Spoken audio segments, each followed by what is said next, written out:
All right, here we are. Here we are. I think this is episode 66, if I remember correctly. Yeah, I think that's right. Of the Momcast. Of the Momcast. Thanks for listening, Mom. Hi, Moms.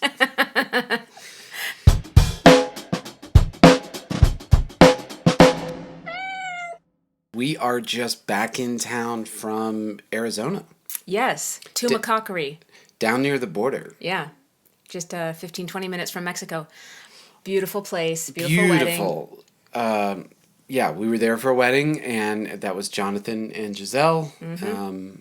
And they, it was so great to be included and spend time with them. Your family. I guess so. Not legally, but basically. Yeah. Well, it protects you guys too. So, anyway, yeah, I just had unbelievably gorgeous down there. Oh, Go ahead. We were on there was the annual Memorial Day barbecue, Memorial Weekend barbecue at my uncle's ranch.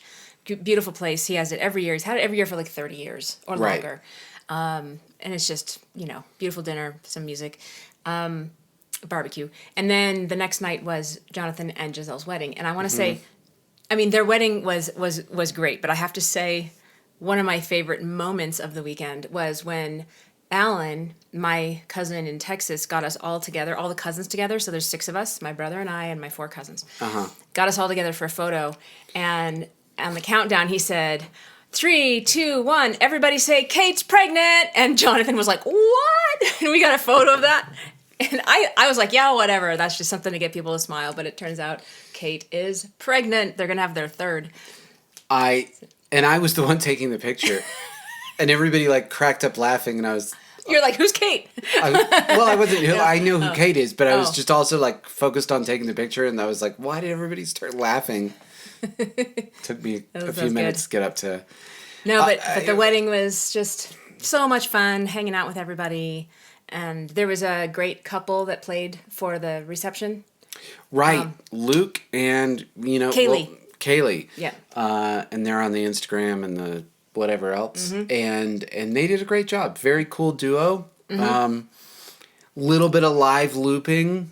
So he was playing guitar and hitting a pedal, and it would play back a loop and he would do some guitar soloing, and then he had a little thing that he was stomping on to add some percussion. For a little kick. And it was really subtle. Like, if you weren't paying attention like us, I don't think anyone would have noticed that was going on. It just sounded full. But it added a nice pulse to everything. It really did. Yeah. I think for our stuff, that may be something to consider adding. Yeah. I guess you already have the pulse because you have it programmed or looped in, so we already have some we do the duo thing. Yeah. And I do a lot more kind of thumping on the guitar when I'm strumming to kind of get that effect too, but it isn't as good as the pedal thing. So Luke and Kaylee? Yeah.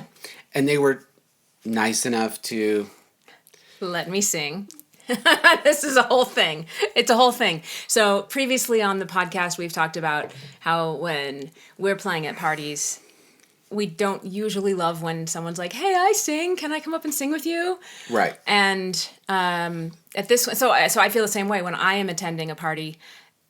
Whoever the musicians are, that's their job, and it's their show, and it's their stage, and I'm not gonna try to edge in on their thing.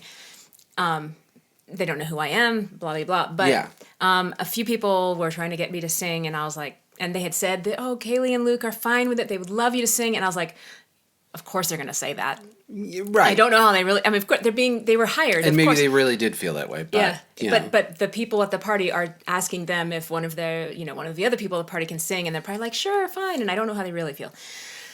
Anyway, I said no, and I said no, and I said no, for all these reasons that I've expressed before. And then finally, Jonathan, the groom. And this was at the wedding reception, just to be clear. Yeah. And Jonathan, the groom, said he would really like it. He said he would really like me too. He's like, I don't want to, I know you're not warmed up, and I know, is it too complicated? I was like, I would just really love you to. And I was like, if it's you asking on your wedding day, yes, the answer is yes. I'm not going to say no to the groom.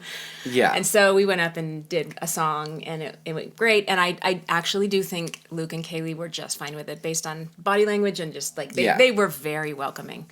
So I think I made a bigger deal out of it than I should have, perhaps.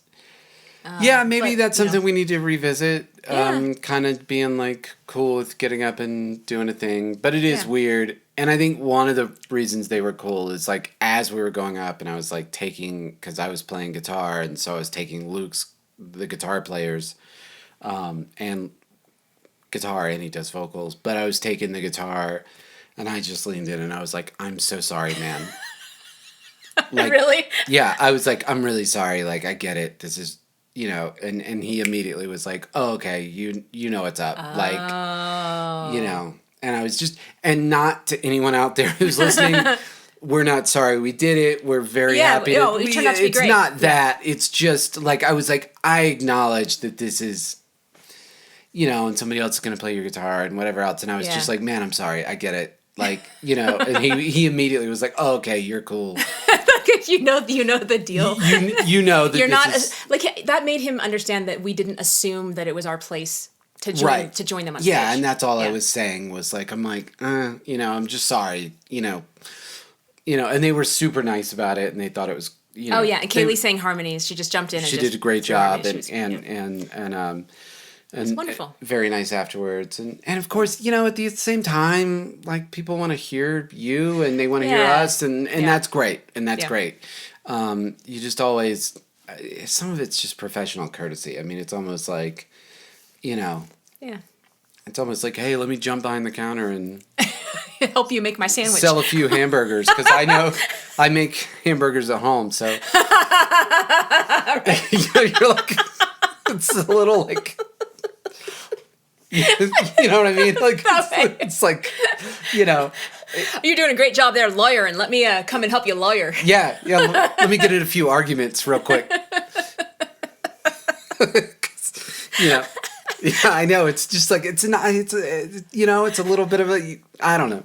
Okay, enough on that. It turned out fine. It obviously it was fine. They were sweet. Everyone at the wedding was so sweet. And gosh, what just an amazing weekend. Yeah, and I'm so happy for Jonathan and Giselle. I really love seeing them together. They're a great couple. Oh, it's such a touching ceremony and Jonathan the location. Did you hear the song? I did hear the song. Jonathan wrote a song. Yeah, he wrote an original song for Giselle. This song came on during the ceremony, and I was like, this is a song I haven't heard before. This is an interesting pick for the ceremony. And then I heard their names, and I was like, oh, this is the one he wrote. So sweet. And he had such a good instinct. The first line of the song was... We met on Match.com. We met on Match.com, or I met you on Match.com. Yeah. I don't know the exact phrase. That is such a good line. That is such a good storytelling instinct to be like, bam, and like, I met you on Match.com, and I'm like, okay, I want to hear more. Yeah. Like, it's such a, like, you're starting, it's that generic thing. You're starting the story in the middle somehow, where you're like, things are already... I would say that's the beginning. It is the beginning, but if by saying in past tense, I met you on Match.com, and I'm now talking about it, that means that something happened after I met you on Match.com. Okay. And so it's like, now I need to hear this story. Yeah. It's I see. Where you go... And that's what a great first line of a song should do. It should be like, okay, and... Yeah. Not just like, it lays there and I don't have anything to, Mm-hmm. But Jonathan nailed it on that one. That was great. Lyrically, just a great song. Yeah. And touching, too. Yeah, and obviously. Yeah, gosh, so wedding. It's been a couple weeks since we did a podcast because Joey Drags. Joey Drags was 2 weeks. 2 weeks. And Mom really wants to meet Joey Drags and see Joey play. He's a personality, for sure. But we've done lots of stuff in... the interim. You have been working the bass guitar. Oh, that is the main thing I'm focused on. I like kind of having a focus. We focused on writing songs for about 2 months. Now that's all. I'm not writing anymore right now. Now I'm focused on learning a ton of songs on bass. And that kind of involves not picking project songs. Like, I'm not picking... Oh, I see what you're saying. ...any, like, Jamerson tunes that I'm learning note for note. I'm like just trying to build up my repertoire as quickly as possible because I finally after Joe told me that he thought I was beyond ready to play for Diamond Empire Band, I was like, okay, that's the second person that's told me that. The Right. first being Nate. Okay, I think I'm making this into a bigger thing in my head than it really is. Right. So I texted Aubrey Hamrick, one of the producers from Diamond Empire, the next day and said, hey, I know you're probably everybody's all booked for the summer. Like, all the musicians are booked for the gigs this summer. Right. But if you have any need, like maybe someone gets sick or something, apparently I'm ready to play for you guys. Yeah. Anyway. And for the moms out there, Aubrey Hamrick is the producer for Diamond Empire, which is probably really the biggest wedding corporate party, kind of band group in Colorado. And they actually put together a bunch of different groups. So they might field 6 or 10 gigs in a weekend because they pull in all these musicians, and that's who Diamond Empire is. And just so many professional musicians in Denver play for them or played for them. So Joe, yeah, almost everybody. I think I'm like a real outlier that I've never done a Diamond gig. Yeah. Yeah. I mean, Jacob Larson. Sure. And Joe and Alyssa, who works at Performance High. Yeah. And I've thought about asking to sing for Diamond Empire, but I know they have plenty of female vocalists. That's one of the harder positions to get. And also, I get a lot of opportunities to sing. And, you have vocal gigs. Yeah, it's like, I feel like you can always get better at anything, but I feel like I've kind of conquered the vocal mountain to the degree that I desire to conquer it. And now my attention is on bass. So like I was saying, this focus of attention. So that was all backstory. So now I'm like, what if I get a call to play a gig? So I got Jacob Larson's Diamond Empire song list, and I got Joe Mondragon's Diamond Empire song list. So these are the songs that these two singers sing with Diamond Empire. And I'm just running down and learning them as fast as I can. So you've been putting up real numbers. Yeah, it's about numbers. It's about, and a lot of them, I would say the great majority are songs that I already know by ear. And I can pick them up and play them. I can play along with them with the track. But it's different doing that than to do it in a gig situation with a group of musicians you've never played with before, which is the way this works. There's no rehearsals with Diamond Empire. So you get the song list maybe a few days or a week in advance, and you go do the wedding. And so I'm charting to make sure that I know original keys, and I'm charting in numbers so that if a singer needs a different key, I can easily switch to a different key. You can transpose it. Yeah. And I'm charting to make sure I know exactly what the arrangement is. Like any extra bars, any extra 2 beats, any places the bass should be laying out. How does the song start? How does the song end? Like just all the little things that might screw you up in a game. And those are the things that, you might call them polish, but they're not really polished. That's the difference between playing the song right and not playing the song right. Like how many bass players, and next time you hear Honky Tonk Women by the Rolling Stones, the bass doesn't play in the verses. And I don't know how many bands I've played with where the bass player just plows right through the verses, and he's playing the right notes that fit with the chord, but there's no bass in the verses of that song. And that's the kind of thing where it's like, okay, if you just lay out in the verse, now you're playing the song right. Yeah. And making notes about that and being like, oh, I've got it on my chart. If this one comes up, I'll know that, Because I'm working under the assumption that I'll have very little time to prepare. And whatever time I do have to prepare, I will need to use for songs I actually don't know that are on the set list. So I'm trying to rack up, ultimately, hopefully 300 to 500 songs that are common wedding songs that I just need to maybe listen to a little reminder and look at the chart and remind myself about maybe a little tricky section or what is the groove, and then good to go. Right. So, I'm just trying to do that legwork. I don't know if I'll do any of those gigs this summer. Probably not. And I don't know if I'll have time to do very many of them next year, depending on how both Cody Qualls and Penny Nick's experience grow, both of which are on good But it's a great trajectories. exercise. It's a great, concrete way to get yourself learning a bunch of tunes. Yeah, it's a different way to grow. So, having fun with it. And as I was telling you, one of the biggest things anyone can do for their playing is just learning a million songs. And it's embarrassing now because, I can't, you can name like a just generic off the rack, this is a song that gets played at every wedding, and I've done it a million times, but I need to review it. Like, I don't just remember stuff. But, over the years, you learn a few thousand songs. Yeah. And you just kind of it helps your playing so much because you get a sense of like, oh, this is how music goes, or this is how this kind of groove goes, or this is how these players dealt with, this tempo. Yeah. And it's just getting faster. It's it's That's it's fast for me to right. learn. I can learn songs on voice really fast. Yeah. Because I've done it a lot. Yeah. And I'm getting much faster at learning songs on bass. I mean, I've done it quickly for the showcases before, but this is just making it even faster. Yeah, you said some of them are like you play through it once or twice, make a few notes, and you're good. Yeah, but I'm seeing some sort of like higher level of. I'm seeing from a higher perspective somehow. I don't even know if I could describe it. That's a better description of what I was saying. Okay. Where you start getting this higher level, where like, what would the musicians be doing on this? And you just kind of, you've got more pieces of the puzzle. Yeah. That's, at the end of the day, you just have more pieces of the puzzle. Moving on, man. What do you want to talk about? Well, given that it is Tuesday night, and we need to get this out on Wednesday, and I have a very long day tomorrow. I don't want to talk too much more. But We'll keep it short. We did a lot of gigs. So we had... Yeah. We had 3... Well, I had 2 gigs with Cody. You had 3. Uh-huh. All good stuff. Was there any takeaways or any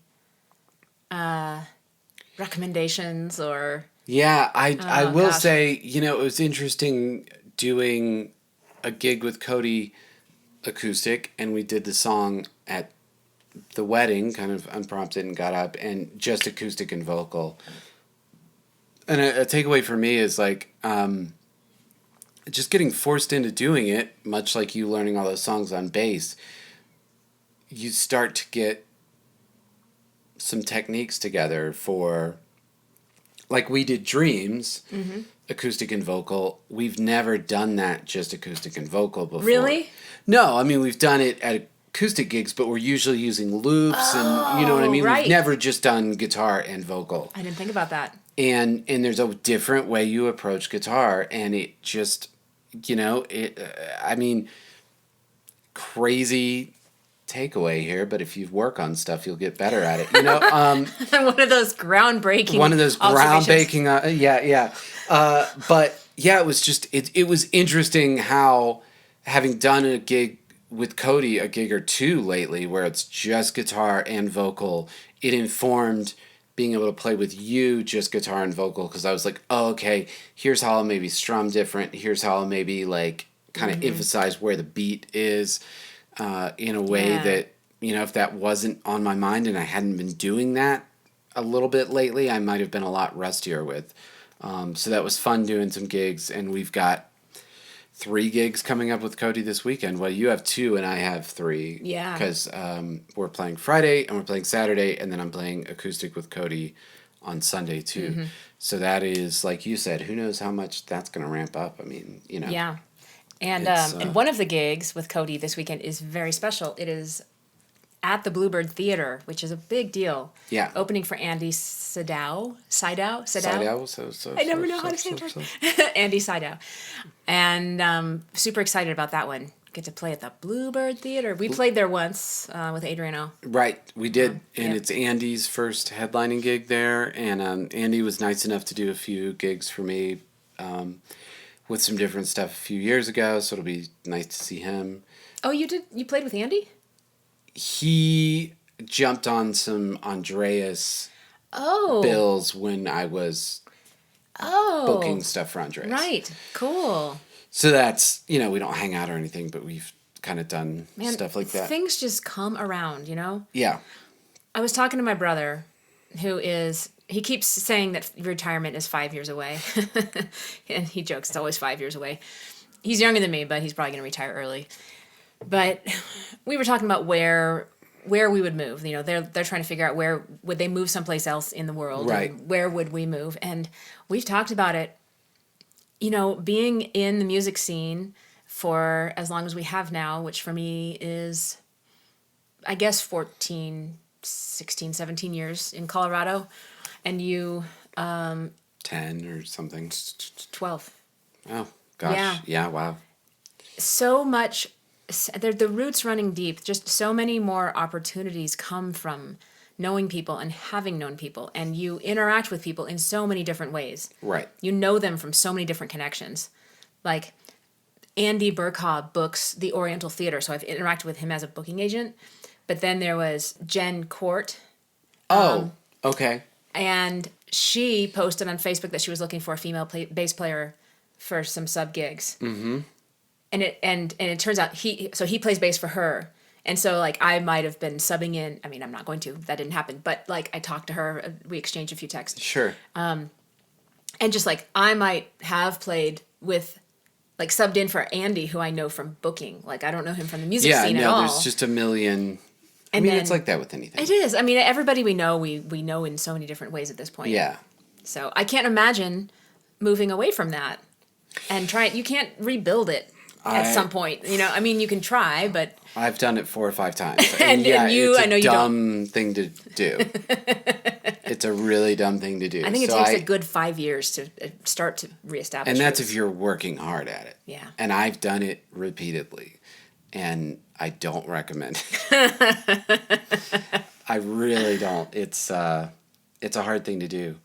But, anyway, yeah. Sorry, I'm being very tangential today. Very tangential. So we did a bunch of gigs. We got a bunch of stuff coming up. Mm-hmm. Let's talk recommendations. Okay. What about Daisy Jones and the Six? I do recommend Daisy Jones and the Six. Okay. It's on Amazon or something. Yeah, it's on Amazon Prime. Yeah. Or Amazon. Yeah. So many people recommended Daisy Jones and the Six to me. Right. I mean, it's got to be 5 or 6 people who are like, you have to watch this. And we started watching it. Right. And the first episode, we were like, wow, this one's going to take a long time to get through because it does move pretty slowly the first several episodes. Right. So we were a little underwhelmed at first. But they're doing a lot of character development. And I will say when it pays off at the end, all of it pays off at the end. Yeah. So the time isn't wasted. It's a rock and roll drama. I would bet pretty based on Fleetwood Mac. Yeah. Certainly the female singer is supposed to be a Stevie Nicks type character. Mm-hmm. It would be the kindest way to say that. Anyway, it's a rock and roll drama about a band and all the personal relationships and so on and so forth. So that's you'd recommend Daisy Jones. I would. Would you recommend it? I would give it a half recommendation. If you feel like a show about rock and roll and drama and interpersonal things and family, there's a lot about family in there. It's not just like love and boy-girl stuff. There's a lot of family stuff in there. Mm-hmm. If the kind of emotional thing and the rock and roll thing lines up for you, I think that's great. I can see how people would not... there's no inside baseball. There's not a bunch of, it's all very, anybody would get the story. But, you may or may not like the whole music mixed with drama thing. Who wouldn't? I was lukewarm. But... We're usually lukewarm on, music, dramatic movies. Yeah. Biopics, that's a different story. Right. Actual truth things. But, Yeah, I never do great with them. Yeah. So I can see how people would, but... There's always the same arc. there is that same arc. But, man, it paid off at the end. We were crying at the end because it just was so emotionally powerful. And they surprised you. All the ways you thought it could have worked out, doesn't work out that way.